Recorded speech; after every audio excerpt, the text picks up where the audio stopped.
الحمدللہ وحدہ والصلاة والسلام علی من لا نبی بعدہ اما بعد۔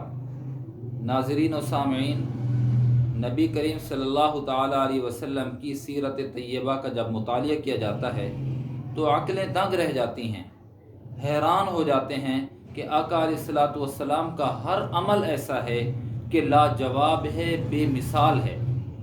جھوم اٹھتا ہے بندہ جب حضور اکرم صلی اللہ علیہ وسلم کے کسی بھی عمل کو دیکھتا ہے، حیران ہو جاتے ہیں۔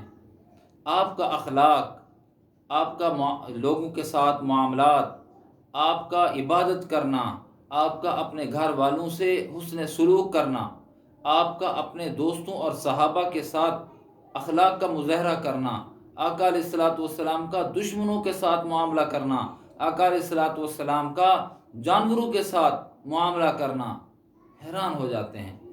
ایک حدیث مبارکہ پڑھی ہے مشکوٰۃ شریف کے اندر، 396 صفحہ ہے۔ حضرت ابو خزیمہ رضی اللہ تعالیٰ عنہ کہتے ہیں کہ میں نے ایک رات خواب میں دیکھا کہ میں حضور پاک صلی اللہ علیہ وسلم کے پیشانی مبارک کو بوسہ دے رہا ہوں۔ خواب ہو گیا، مکمل ہو گیا، اٹھا بیدار ہوا۔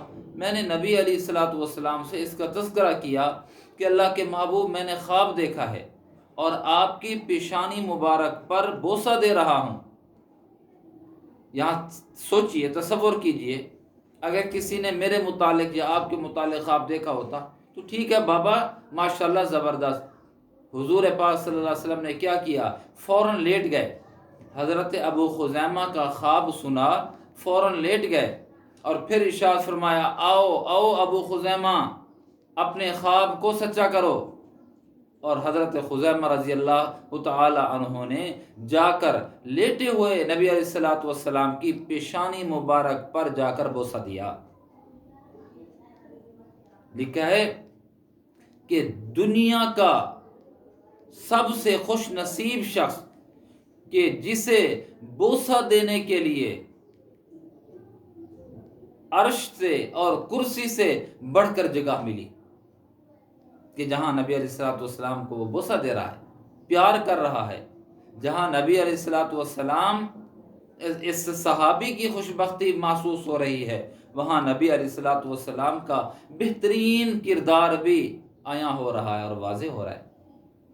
یہ حدیث مبارکہ اچھی لگی، بہت اچھی لگی، میں نے کہا آپ سے اس کا تذکرہ کر لوں کہ یہ نبی علیہ الصلوۃ والسلام اسوہ حسنہ ہیں اپنے دوستوں کے ساتھ۔ یہ صحابی دوست ہیں آقا علیہ الصلوۃ والسلام کے، کیسا معاملہ کر رہے ہیں، اتنی بے تکلف ہیں، لیٹ گئے، فرمایا آؤ خزیمہ، آؤ آؤ اپنے خواب کو سچا کر لو۔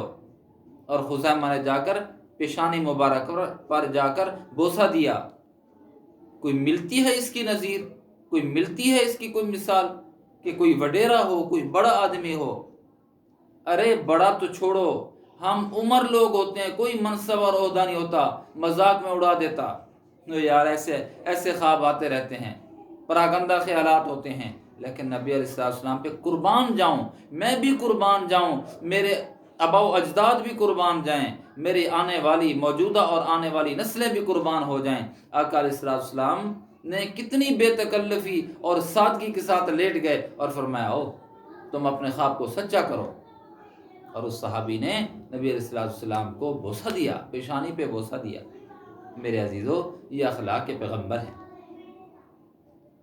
اور جہاں اخلاق کے پیغمبر کا تذکرہ ہو رہا ہے وہاں پر اس خوش بخت صحابی پہ رشک بھی آ رہا ہے کہ کرسی سے، اللہ کے عرش سے بڑھیا جگہ پر اس صحابی نے جا کر بوسہ دیا۔